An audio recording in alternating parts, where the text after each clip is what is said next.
Despite the lack of visual imagery, the written sources for Muhammad's life are extensive. The first is the Quran itself, Islam's holy book. But there is also a rich library of stories and sayings connected to Muhammad, preserved and written down after his death, and known as the Hadith. Muslim scholars had to sift through thousands of sayings and stories about Muhammad to check their validity. Muslim scholars themselves were terribly worried to try and verify whether the hadith they were collecting were true, whether they were false, whether they were fabricated. The problem that scholars have with it is, one, it's only set down in writing at a much later time. The actual earliest physical texts that we can hold are actually only from the 820s. And Muhammad dies in 632, so that's a long period. Obviously, yes, of course, they've been transmitted over time, but with transmission orally over time, problems can come in. The Arabs relied on their memory throughout history. Their history and their genealogy were all retained by memory, handed down. Muhammad was a very important man. By the time he died, he had hundreds of thousands of people following him or some opposing him. And they all said and preserved all this.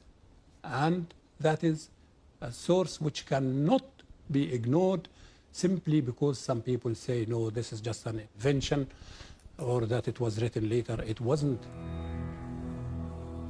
While the veracity of the hadiths is still debated and argued over, there are remarkably accounts of Muhammad's existence from non-Muslim sources.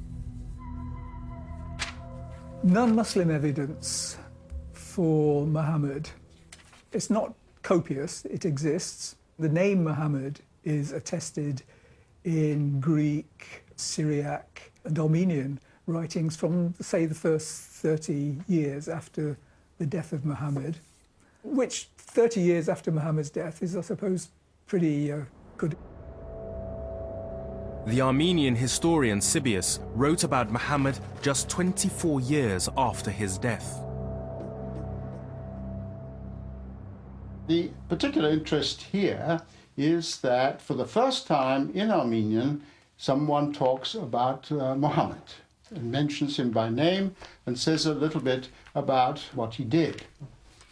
Sebeos himself was talking about the events around the year 630, which was before Muhammad had actually died. Sibius gives a surprisingly accurate account of Muhammad's background and teachings. Translating from the Armenian.